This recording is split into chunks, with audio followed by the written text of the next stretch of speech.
왜 어떤 사람은 핵폭탄을 발명하고 상대성 이론을 증명하는데 어떤 사람은 이룬 것 없이 그저 시간만 흘려보내는 걸까요? 우리는 오펜하이머나 아인슈타인처럼 천재가 될 수는 없는 걸까요?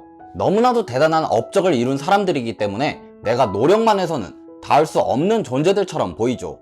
사실 우리는 현실을 살아가기만도 벅차니까요.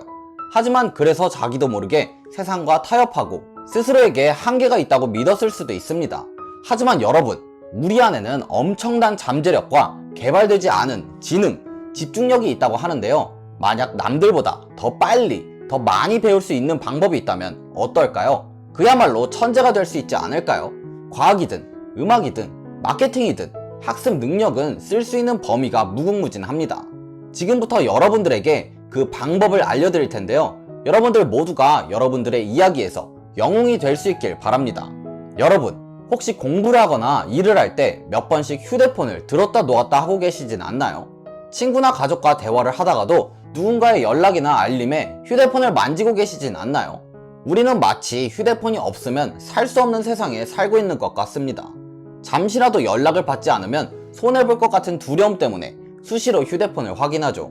SNS에서 받은 좋아요와 친구들로부터 메시지를 받을 때마다 분비되는 도파민은 우리로 하여금 더 오래, 더 자주 휴대폰을 들여다보게 만들고요.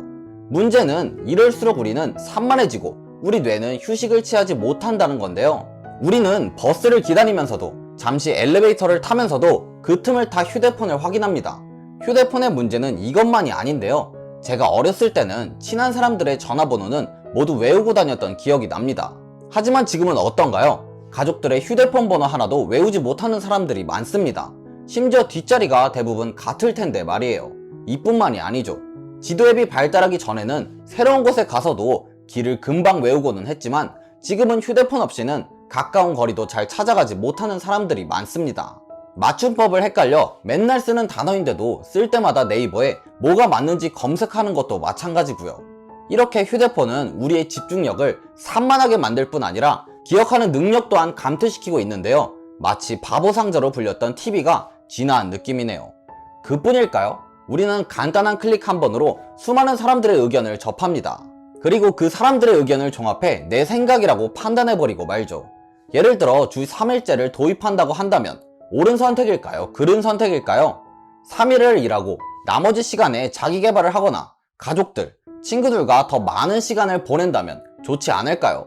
아니면 남들이 3일 일하는 동안 나는 5일, 6일을 일해 남들보다 앞서갈 수도 있겠죠. 혹은 그저 놀고 싶은 마음에 찬성할 수도 있을 거고요. 아니면 돈이 필요하다거나 5일에 할 일을 3일에 해내야 하니 업무 강도가 높아진다고 생각해 반대할 수도 있을 겁니다. 이처럼 논점 하나로도 많은 생각을 하게 만드는 게 사람인데 우리는 스스로 판단하지 않고 인터넷에 널린 남들의 의견 중 나랑 제일 잘 맞아 보이는 의견을 내 생각이라고 착각하고 말하고 다닙니다. 생각할 시간과 능력이 떨어지게 되는 것이죠.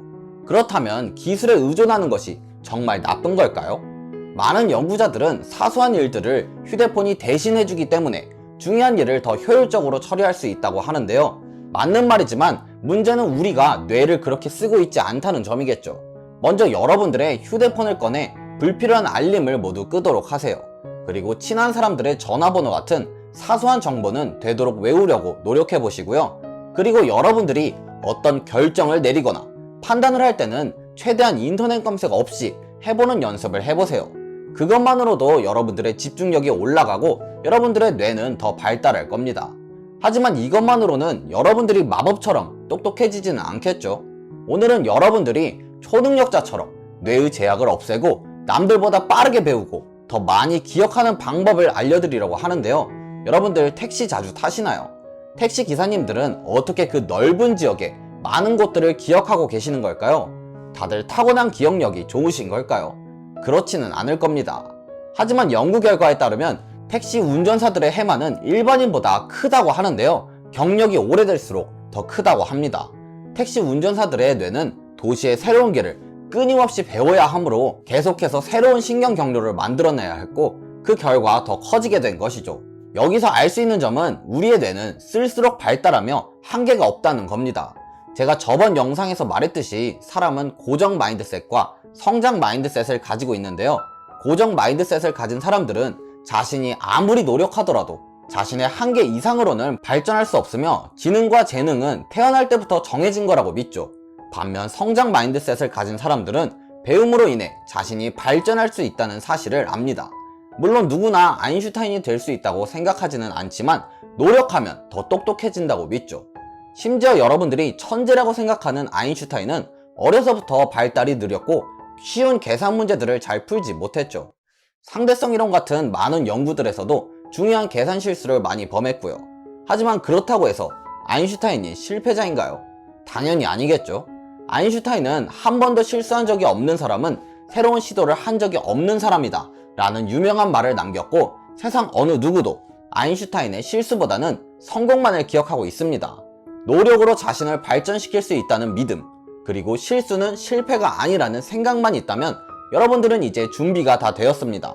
지금부터는 여러분들에게 이번 영상의 핵심인 집중력을 높이는 방법, 학습 능력을 높이는 방법, 기억을 더 잘하는 방법에 대해 알려드릴 텐데요. 왜 우리는 집중을 잘 하지 못할까요? 집중하는 방법을 배운 적이 없으니까요. 대신 우리는 매일 휴대폰을 옆에 두고 하루에도 몇 번씩 산만해지는 방법을 연습하죠. 집중력이라는 것은 운동을 하면 할수록 강해지는 근육 같아서 여러분들의 노력이 필요합니다. 누군가와 대화를 하는 중에는 다른 어떤 것에도 주의를 기울이지 않으려 하고, 그리고 가능하다면 한 번에 한 가지 일만을 처리하세요. 많은 사람들이 멀티태스킹을 효율적이라고 생각하지만 우리의 집중력은 그렇지 않습니다. 사람은 한 작업에 다시 집중하는데 20분 이상이 걸리고, 지속적인 멀티태스킹은 우리 뇌의 에너지를 더 빨리 닳게 만들죠. 그리고 주위 환경 또한 중요한데요. 컴퓨터로 뭔가 작업 중이라면 쓰지 않는 다른 탭들은 모두 닫으세요. 책상에 앉아있다면 사진들, 휴가 때 사온 기념품, 읽지 않은 책들을 책상 위에서 치우시고요. 모두 여러분들의 주의를 분산시킬 뿐입니다. 집중력을 분산시키는 것은 이뿐만이 아닌데요. 여러분들이 해야 할 일을 미루거나 걱정이 있을 때도 집중력이 떨어집니다. 그럴 때는 해야 할 일을 미루지 말고 미리미리 처리하거나, 이 문제는 저녁을 먹고 나서 생각할 시간을 가져보자 라고 따로 시간을 정해놓으면 여러분들의 집중을 방해하지 못할 겁니다. 그리고 될 수 있다면 휴대폰은 꺼놓으세요. 별거 아닌 것 같아도 제가 말한 것들만 해도 여러분들은 훨씬 집중을 잘할 수 있을 거라 장담합니다. 집중하는 방법을 알았다면 이제는 배우는 방법을 알아야겠죠. 우리는 학교에서 공부를 했지만 공부하는 방법에 대해서는 공부하지 않았죠. 그저 경험을 통해 G10 교육과 벼락치기만 배웠을 뿐입니다. 하지만 이 둘은 최악의 공부 방법인데요. 사람은 공부를 하거나 책을 읽을 때 처음 부분과 마지막 부분만 잘 기억하게 되고, 이 때문에 여러분들이 아무리 오랜 시간 동안 책상 앞에 앉아 공부를 하더라도 잊어버릴 양만 늘어날 뿐이죠. 그렇다면 효과적인 학습 방법은 무엇일까요? 여러분들이 공부를 하고 나서 그중 얼마나 기억하고 있는지 바로 확인하는 방법입니다. 능동적으로 여러분들이 공부한 내용들을 떠올리거나 적어보세요. 그리고 나서는 시간 간격을 두고 복습하는 과정을 최소 4번은 반복하라고 하는데요. 하루 종일 강의만 듣는 것보다 몇 배는 더 빠르게 학습할 수 있을 겁니다. 우리가 강의를 듣더라도 내용을 잘 기억하지 못하는 이유는 우리 뇌는 분당 400단어의 정보를 소화할 수 있지만 1분에 100단어의 속도로만 말할 수 있기 때문인데요. 그렇기 때문에 우리의 뇌는 말하거나 들을 때 다른 일들을 처리할 수 있게 되고 대화 내용이나 강의 내용을 기억하지 못하게 되는 것이죠. 그래서 우리는 필기를 합니다. 근데 또 필기를 하느라 공부를 하나도 하지 못하죠. 여러분들이 필기를 하며 실수하는 점은 모든 내용을 필기하려 하는 것인데요. 사람은 1분에 10단어 정도를 쓸 수 있는데 말하는 사람은 100단어 정도를 말합니다. 그러면서 우리 뇌는 받아 적기에만 사용되기 바쁘고 공부는 하나도 되지 않는 것이죠. 그렇기 때문에 필기를 할 때는 요약해서 자신의 말로 바꾸어 적어주고, 또 노트북으로 타이핑하는 것보다는 직접 손으로 쓰는 것이 훨씬 기억에 남는다고 하네요. 이렇게 우리가 배운 내용들을 잘 기억해야만 잘 학습했다고 할 수 있을 텐데요. 기억하지 못한다면 아무것도 배울 수 없겠죠. 더 많이 기억할수록 더 많이 배우고 사색하고 이해할 수 있을 겁니다. 그런데 이 기억력, 훈련 방법이 있다고 하는데요. 조슈아 포어라는 기자는 어느 날 기억력 대회를 취재하러 갔고, 그곳에 매료된 포어는 1년 동안 기억력 훈련을 했습니다. 그리고 1년 만에 우승을 했죠. 이분에 대해서는 테드 영상도 있고 1년 만에 기억력 천재가 된 남자라는 책도 있으니 다양한 기억 방법에 관심이 있다면 한번 읽어보시길 추천드립니다.